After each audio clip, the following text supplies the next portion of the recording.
안녕하세요. 오늘도 사연 살롱을 찾아주셔서 감사합니다. 저는 50대 초반의 여성이에요. 저와 남편은 같은 고등학교 친구였어요. 남편이 1학년일 때 같은 반이 되면서 친해졌죠. 나중에는 우리 부모님과 남편 어머니도 알고 지낼 만큼 가까워졌어요. 남편의 아버지는 초등학교 때 돌아가셔서 어머니만 계셨어요. 그러다 저는 재수하지 않고 미대에 가게 되었고 남편은 가고 싶었던 의대에 떨어져서 재수를 하게 되었어요. 공부를 잘하는 우등생이었던 남편은 재수한다는 사실을 무척 힘들어했어요. 저는 그런 남편에게 너 공부 잘해서 대학 가면 내가 여자친구 소개시켜 줄게 라고 했고 남편은 재수 기간 내내 제 말을 생각하며 힘을 냈다고 하네요. 열심히 공부해서 원하는 의대에 합격했어요. 저는 약속대로 같은 과 친구를 소개시켜줬죠. 하지만 남편은 얼마 안 가 그 친구와 헤어지고 다른 여자친구들을 사귀었다가 헤어지기를 몇 차례 반복하더라고요. 저도 대학 다니면서 2번 정도 남자친구를 사귀었거든요. 그러다가 제가 대학원에 다닐 때 남편이 제게 사귀자고 하더라고요. 남편은 인턴 과정 중이었어요. 솔직히 수연이 너 생각나서 여자들하고 오래 안 갔어. 친구로 지냈어도 사귈 수 있는 거잖아. 우리 정식으로 만나보자. 저는 그 말에 좀 놀랐어요. 남편과는 항상 장난도 심하게 치고 동성 친구처럼 허물이 없는 사이였거든요. 하지만 남편은 진지했고 저도 좋아하는 마음이 있어서 저희는 본격적으로 사귀게 됐어요. 부모님은 제가 남편과 사귀는 걸 좋아했어요. 사업을 하셨던 아빠는 반 농담처럼 우리 수연이하고 정호 결혼하면 내가 병원 차려줘야겠다 라고 하셨죠. 남편 어머니도 저를 많이 예뻐하셨고요. 아줌마는 수연이가 며느리하면 참 좋겠다 라고 종종 말씀하셨어요. 어른들한테 그런 말을 자꾸 들으니 저희도 결혼을 생각하게 됐죠. 어느새 자연스럽게 결혼 이야기가 오고 가게 됐고 남편이 전문의 시험을 붙고 난 후에 상견례를 갖게 되었죠. 아버님 어머님, 제가 수연이 책임지고 행복하게 할 겁니다. 저를 믿고 따님을 주셔서 감사합니다. 라며 남편이 씩씩하게 인사했고 아빠는 그래, 둘이서 행복하게 잘 살아야 된다. 우리 사위 병원 개업은 걱정 마라. 내가 최선을 다해서 도와주마. 라며 남편의 등을 토닥이셨어요. 남편 어머니는 제 손을 잡고 우리 정호 병원 일 하는데 어려움 없게 내조 잘해야 된다. 라고 하셨고 저도 네 어머니 제가 잘할게요. 라는 말들을 주고받았습니다. 집에 와서 엄마는 막상 상견례를 하니 남편 어머니가 마음에 걸린다고 하셨어요. 어째 어른이 돼서 두 사람 잘 살아라, 서로 아껴줘라 그러는 게 아니고 내 딸한테만 내조 잘하라고 콕 집어 말하는 게 영 불편하네 라고 하자 아빠는 둘이 어릴 때부터 많이 봤으니까 그랬겠지. 너무 깊이 생각하지 말라고. 맞아 엄마. 정호 어머니 원래 나 이뻐하셨잖아. 너무 걱정하지 마. 라며 엄마를 안심시켰어요. 그래도 우리 딸 양쪽 부모 있는 집에 가서 시아버지 사랑 듬뿍 받았으면 했는데 난 솔직히 정호 하나 보고 너 보내는 거야. 알겠어? 그러니까 그 녀석이 잘못하면 바로 엄마한테 말해. 말은 그러셨지만 예단이나 가구 같은 걸로 남편 집 마음이 상하지 않게 신경 썼어요. 그렇게 저희는 결혼을 했고 얼마 안 돼 아빠 도움으로 남편은 좋은 위치에 성형외과를 개업하게 됐어요. 축하하네. 앞으로 열심히 해서 환자 많아지는 일만 남았어. 이게 다 아버님 덕분입니다. 열심히 하겠습니다. 라며 꾸벅 인사를 하더라고요. 시어머니도 저한테 잘해주셨고요. 저희는 흔히 말하는 고부간의 갈등이나 양쪽 집안 문제 없이 잘 살았죠. 시어머니가 너무 명품도 좋아하시고 사치를 좀 하는 편이어서 엄마가 좀 불편해 하셨어요. 저희 집은 저도 그렇고 엄마도 그런 걸 별로 안 좋아했거든요. 그렇다고 크게 문제될 정도는 아니었어요. 엄마는 시어머니 성격이 그러려니 하며 명품 쇼핑이나 해외여행 얘기만 하는 시어머니를 잘 받아주셨죠. 한 번은 저까지 셋이서 밖에서 식사를 하는데 시어머니가 친구들과 유럽 여행을 가겠다고 하시더라고요. 그런데 그 비용이 저희가 생각했던 것보다 훨씬 많이 드는 거였어요. 생각보다 돈이 많이 드네요. 그거 여행사에 잘 알아본 거 맞아요? 좀 더 알아보면 그만큼 안 들이고도 갈 수 있을 것 같은데 요즘 경기가 좋은 편도 아니고 병원들도 어려운데 많이 생긴다는데 앞날을 위해서 돈을 모으는 게 좋지 않겠어요? 지금 제가 돈을 함부로 쓴다는 거예요? 저도 다 알아보고 결정한 거죠. 그런 것도 안 했을까 봐요. 수연이 엄마는 가끔 보면 걱정이 너무 많은 것 같아요. 우리 집 사정에 너무 이래라 저래라 하지 않았으면 좋겠네요. 제가 제 아들이 번 돈 쓴다는데 간섭이 지나치네요. 라며 불쾌해하셨고 엄마는 그렇게 들렸으면 미안해요. 저는 좋은 뜻에서 한 말이었으니까 너무 마음 쓰지 마세요. 라며 시어머니를 달랬어요. 저는 중간에서 두 분이 싸우기라도 하면 어쩌나 했지만 다행히 그 자리는 잘 마무리되었고 두 분도 웃으면서 헤어졌어요. 하지만 그날 이후로 그렇게 식사를 하거나 같이 모이는 자리는 더 이상 없었죠. 엄마는 시어머니와 성격이 너무 달라서 자주 안 만나는 게 좋겠다고 하셨어요. 원래 사돈지간에는 너무 가깝게 지내는 거 아니랬다.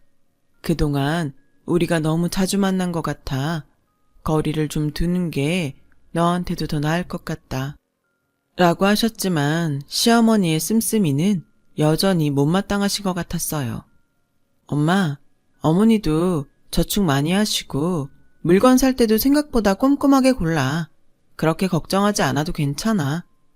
라고 했지만 엄마는 됐어. 네가 그러지 않아도 돼. 내가 안 사돈 성격 모르는 것도 아니고 나도 딸 앞에서 이러는 거 아니지. 앞으로 더는 말 안 할게. 라고 하셨어요. 하지만 엄마가 걱정하셨던 대로 성형외과가 너무 많아지면서 남편 병원도 조금 타격이 생겼어요. 거기다가 남편이 어느 환자의 코 수술을 잘못하는 바람에 문제가 생겼죠. 저도 그 일로 걱정하고 있는데 시어머니가 전화를 하셨어요. 수연아, 니네 아버지한테 말씀드려서 어떻게 돈 좀 마련할 수 없겠니? 어머니, 일단 저희가 할 수 있는 선에서 해보려고요. 안 그래도 아빠가 그 사람 병원 차릴 때도 돈 거의 다 대주셨는데 이런 말씀까지 드리기가 좀 죄송해서요. 라고 하자 시어머니는 답답하다는 듯 너는 네 아빠한테 얘기하는 게 뭐가 죄송스러워? 가족이잖아, 가족. 이럴 때 돕고 사는 게 가족 아니니? 니네 집은 꼭 서로 남남처럼 이상하더라. 돈 쓰는 거 갖고도 엄청 깍쟁이처럼 계산하고. 그래, 알았다. 못 들은 걸로 해라. 라며 전화를 끊으셨어요. 그래도 저는 부모님께 말씀드리기보다는 저희가 해결하는 게 맞다고 생각했죠. 하지만 병원에서 수술을 잘못했다는 소문이 자꾸 퍼졌어요. 환자가 줄어들자 저는 아빠한테 말씀드릴 수밖에 없었습니다. 사람이 실수할 수도 있지. 근데 이건 사람 생명하고 직결된 거 아니냐? 그러니 이번 일을 교훈 삼아서 앞으로 더 신중했으면 좋겠다. 네, 아버님, 명심하겠습니다. 남편은 아빠에게 머리를 숙이며 죄송하다고 했어요. 병원 문제는 아빠 도움으로 수습을 했고 남편은 동네를 옮겨서 다시 개원했죠. 그리고 친정의 도움이 필요 없을 만큼 잘 되기 시작했어요. 저는 그 무렵 임신을 하게 됐어요. 입덧이 심해서 자주 친정에 가서 쉬곤 했어요. 임신 4개월이 지나도 나아지지 않아서 고생이 많았죠. 그날도 제가 친정에서 쉬고 있는데 데리러 오기로 한 남편이 오지 않더라고요. 병원에 연락을 해보니 수술이 밀려서 늦어지고 있다는 거였어요. 그래서 혼자 집에 가려고 했더니 아빠가 데려다 주겠다고 하셨어요. 괜찮아. 내가 애도 아니고 집에도 혼자 못 갈까봐 걱정 말고 쉬세요. 아빠도 이제 막 들어왔잖아요. 네가 지금 몸이 정상이 아니잖아. 가다가 무슨 일이라도 생기면 어떡하려고 그래. 그래, 아빠 말 들어. 엄마도 같이 갈게. 라며 두 분 다 저를 데려다 주겠다고 나섰어요. 그렇게 아빠가 운전하는 차를 타고 집으로 오는 길이었죠. 그날은 정말 다시 생각하기도 싫을 만큼 끔찍했어요. 강변을 타고 가던 저희 차는 중앙선을 넘어오던 트럭과 충돌했고 저는 그 자리에서 정신을 잃었어요. 나중에 온몸이 아파서 깨어나는데 주변이 웅성웅성하더군요.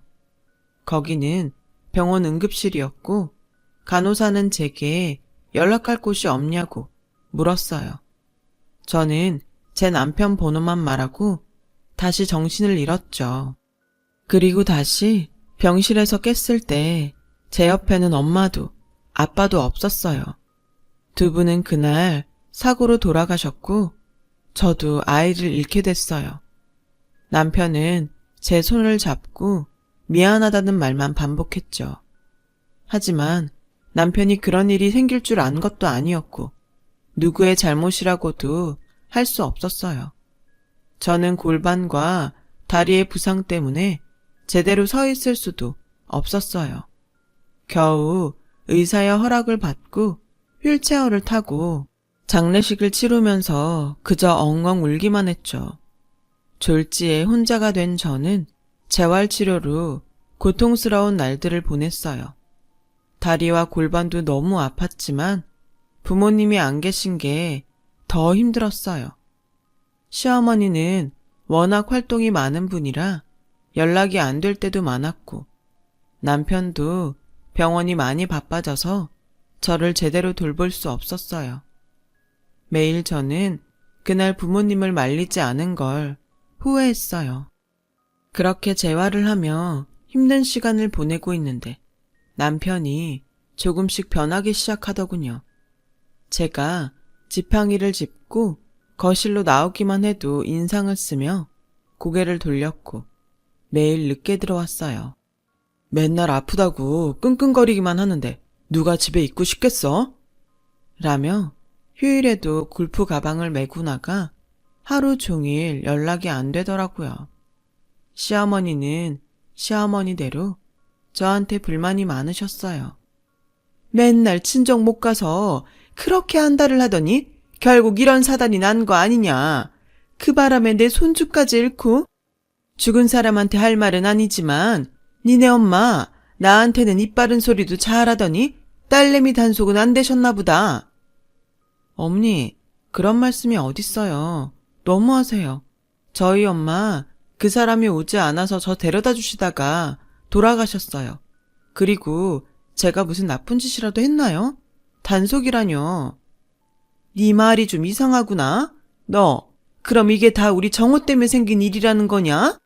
애초에 네가 임신했다고 유세 떨면서 친정만 들락거리지 않았어도 이런 일은 안 생겼을 텐데 우리 아들 탓을 해? 이런 못된 걸 봤나? 내가 그동안 참고 말은 안 했는데 니네 식구는 꼭 남 탓을 하더구나. 돈 좀 있다고 가정교육도 제대로 안 시킨 건지 원. 하면서 막 저한테 퍼부었어요. 그동안 저런 말들 못하고 어떻게 살았나 싶을 정도였죠. 부모님이 안 계시니 저는 시댁에서 환영받지 못하는 존재가 됐어요. 한 번은 시어머니가 손님들을 초대했다며 집에 와서 일을 좀 하라고 하시더군요. 그래서 목발을 짚고 절뚝거리면서 가서 부엌일을 좀 도왔더니 저한테 창피하니까 방에서 나오지 말라는 거였어요. 밖에는 남편도 있었는데 그 사람은 저를 신경도 쓰지 않더군요. 저는 손님들이 있을 동안 몇 시간이나 작은 방에 갇혀서 화장실도 못 갔고 모임이 다 끝난 다음에는 뒷정리까지 도왔어요. 그러면서 문득 이게 뭐 하는 짓이지? 하는 생각이 들더라고요. 그날 이혼을 결심했어요. 그때 남편은 아예 시댁에 눌러 살 때여서 병원으로 이혼 서류를 보냈죠.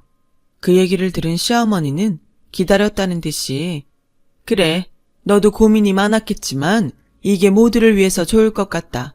사람이 서로 짐이 되면 안 되는 거 아니겠니? 그리고 이혼 얘기는 네가 먼저 꺼낸 거니까 위자료 받을 생각은 하지 마라. 라며 못을 박더군요. 남편은 꼭 자기 일이 아닌 것처럼 연락을 해도 엄마가 다 알아서 하기로 했으니까 엄마랑 얘기해. 라며 빨리 끊기 바빴어요. 그땐 정말 너무 서러워서 부모님 사진을 놓고 매일 펑펑 울었어요. 그러다가 한 번은 새벽에 깜빡 잠이 들었는데 거실에서 남편 목소리가 들리더군요. 누군가와 통화하는 소리였어요. 이제 병원도 잘 되고 돈 걱정할 일도 없는데 내가 왜 구질구질하게 장애인한테 목매고 있냐? 그래도 먼저 이혼하자는 말 안 할까봐 조마조마했는데 진짜 잘 됐지. 난 이혼하면 새장가 갈 거다. 저는 너무 충격을 받았어요. 결국 저와의 결혼은 다 계산된 거였으니까요. 어릴 때부터 친한 친구로 지냈던 저를 돈으로만 봤던 거죠. 저런 사람이었던 걸 못 알아본 제가 정말이지 너무 바보 같았어요. 남편은 다른 방에서 자고 아침에 자기 옷가지를 챙겨 나가더군요. 저는 한시도 같은 공간에 있고 싶지 않아 짐을 챙겨서 나왔어요. 친구는 저보고 다 소송 걸어서 병원에 들어간 돈도 다 받아내라고 했지만 뭘 어디서부터 해야 될지 몰랐어요. 그저 제 몸 추스르기에도 정신이 없었으니까요. 그렇게 저와 남편은 합의 이혼을 하게 됐어요. 완전히 혼자가 된 저는 그냥 붕 뜬 느낌이었어요. 게다가 재활도 끝난 게 아니라서 몸이 많이 불편했죠. 그런 제게 친구는 일러스트를 배워보는 게 어떠냐고 하더군요. 네가 유아 전공을 했지만 프로그램 툴 사용법은 금방 배울 거야. 안 그래도 결혼하고 그림에 손 놓은 것 같아서 안타까웠는데 한번 해봐. 친구의 격려에 일러스트를 배우기 시작했어요. 일러스트 공부도 진도가 빨랐어요. 처음에만 좀 어려웠지 방법을 익히고 나니 금방 할 수 있더군요. 저는 그림 그리는 데만 몰두했고 그런 저를 눈여겨본 학원 강사님이 일자리를 소개시켜 주셨어요. 그렇게 책에 들어가는 사파를 작업하는 일을 시작으로 여러 일들을 하게 되었고 블로그에도 제 작품을 올렸어요. 그러면서 제 작업을 좋아하는 사람들도 많아졌죠. 그런데 몇 년이 지났는데 아빠 회사 이사님이 변호사와 함께 저를 찾아오셨어요.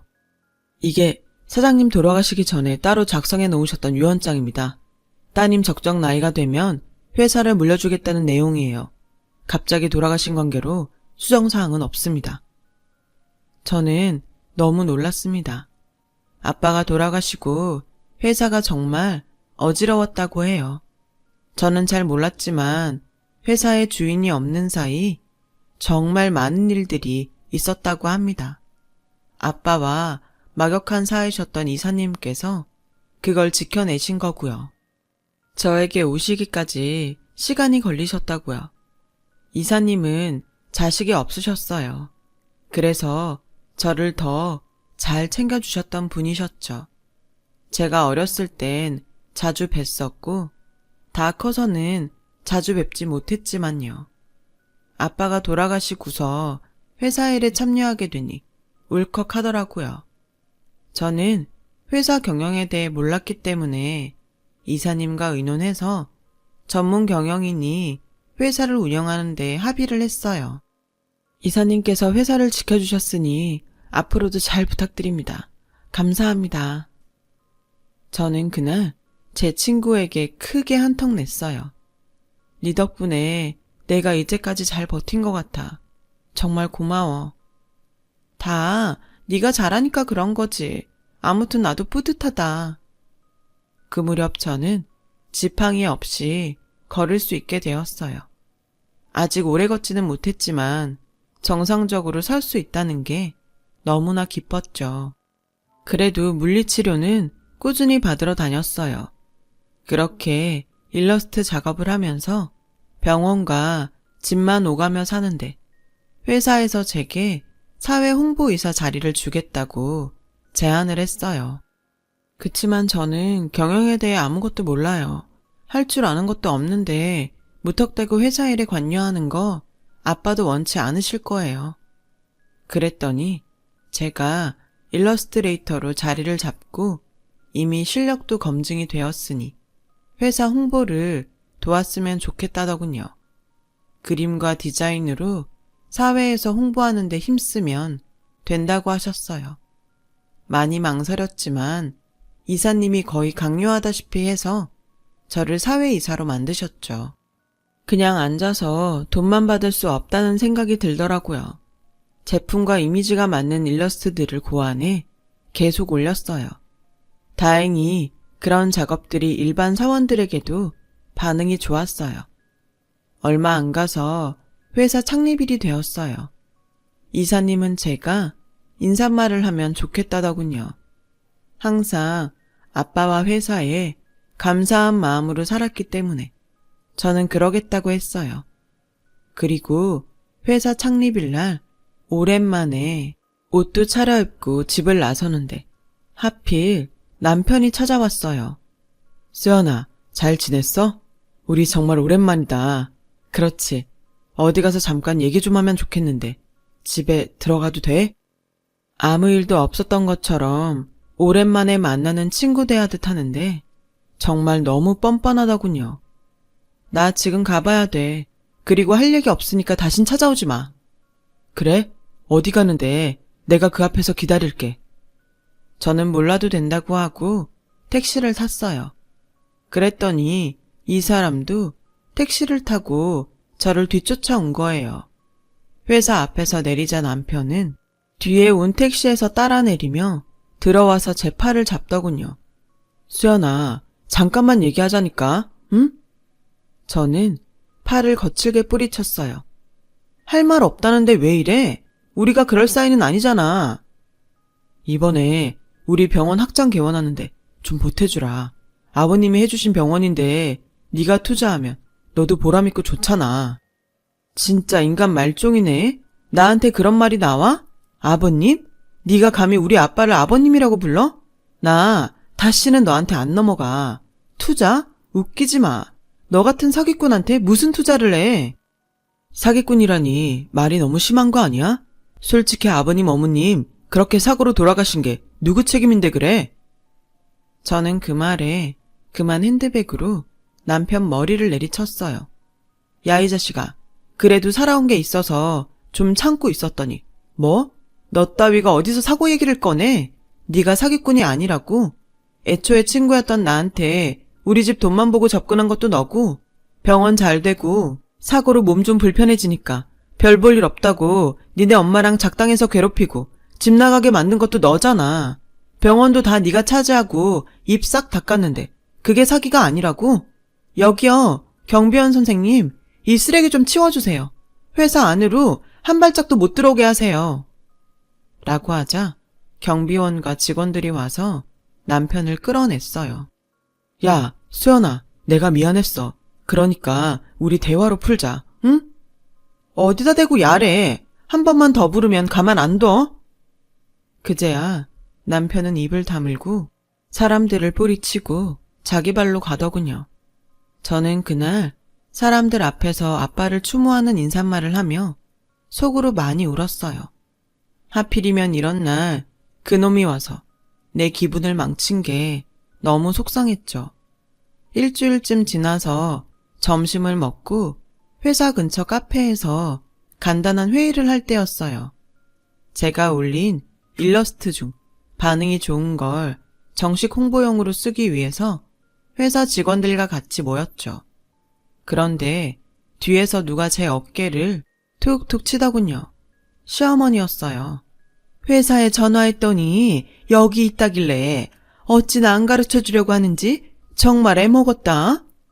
라며 상냥하게 웃는데 정말 구역질이 날 것 같았어요. 제가 있는 데를 그쪽이 왜 알아야 하고 왜 찾아오는데요? 저는 볼 일 없습니다. 그래도 내가 시어머니인데 말은 좀 가려서 하는 게 좋지 않니? 정호 병원 일 때문에 의논 좀 하려고 하는데 너무 안 만나주는구나. 시어머니? 나 창피하다며. 창피하다고 손님들 갈 때까지 방 안에 가두는 게 시어머니야? 부모님 돌아가시고 지 아들 병원 잘 되니까 인생에 짐 되지 말라며 빨리 헤어지라고 해놓고 이제 와서 무슨 대접을 받겠다고 그래? 할머니, 당신 아들 병원 일을 왜 나한테 의논해요? 당장 나가세요. 라고 하자 직원들이 시어머니를 보며 수근댔어요. 시어머니는 그런데도 물러나지 않고 우리 정호 병원 좀 돌아가게 도와줘. 돈도 보태주고 좀 해줄 수 있잖아. 그러자 거기 있던 팀장이 일어나서 듣자 하니까 너무하시네요. 이제 이혼해서 상관도 없는데 이러시는 거 아니죠. 저희 회의하는데 방해하지 말고 나가주세요. 라고 하자 시어머니는 발끈하며 지금 누구한테 큰 소리야? 내가 누군 줄 알고. 나 땡땡 성형외과 원장 엄마야. 그러자 직원 한 명이 아, 이번에 그 의료사고 나서 난리 났다던 그 병원? 라고 했고 사람들이 전부 수근대며 시어머니를 쳐다봤어요. 그제야 시어머니는 저를 붙잡고 우리 정호 한 번만 도와줘. 응? 예전에도 잘했잖아. 저한테 이러지 마시죠. 한 번만 더 어떤 소리라도 꺼냈다가는 길에 나앉게 해줄 테니까. 여차했다가는 그 병원까지 다 토해내야 하는 수가 있어요. 내가 지금 못해서 안 하고 있는 줄 알아요? 그거마저 뺏기고 싶으면 해보시던가. 시어머니는 결국 돌아갈 수밖에 없었어요. 알고 보니 최근에 대리의사를 써서 수술한 게 사고가 나서 병원 환자가 뚝 떨어지고 소송에 들어갔다는 거였어요. 그 소송 비용을 좀 얻어보려 한 거였죠. 전 남편은 재혼했던 여자와도 파혼하고 지금은 의사 생활도 못하게 되어서 시어머니와 지방 어디에 가서 같이 작은 가게를 하고 있다나 봐요. 그 뒤로 가끔 저를 찾아왔지만 법원에 접근 금지 명령을 받았어요. 그래서 더는 보지 않고 살고 있어요. 이제는 그 사람들과 엮이지 않고 편하게 살고 싶네요. 많지 않은 나이에 돈 때문에 사람들과 좋지 않은 일들을 겪고 나니 돈이라는 것에 대해 많은 생각을 하게 됩니다. 아빠와 엄마의 그늘 아래 그냥 잘 살아왔다는 생각도 들고요. 앞으로는 더 정신 바짝 차리고 살아보려고 합니다. 쓰다 보니 오늘따라 부모님이 더 보고 싶어지네요. 서두 없이 써내려간 글 들어주신 분들 정말 감사드려요. 모두 행복하시고 건강하시길 빌게요. 여러분, 사연 댓글에 응원과 현명한 조언 부탁드려요. 좋아요와 구독은 저에게 큰 힘이 됩니다. 오늘도 좋은 일 가득하세요.